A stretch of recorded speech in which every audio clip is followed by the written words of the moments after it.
The National Weather Service in St. Louis has issued a severe thunderstorm warning for Iron County in southeastern Missouri, Reynolds County in southeastern Missouri, until 8:30 p.m.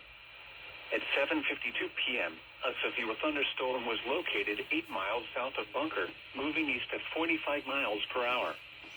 Expected hazards include ping-pong ball-size hail and 60 miles per hour wind gusts. This is a radar-indicated threat.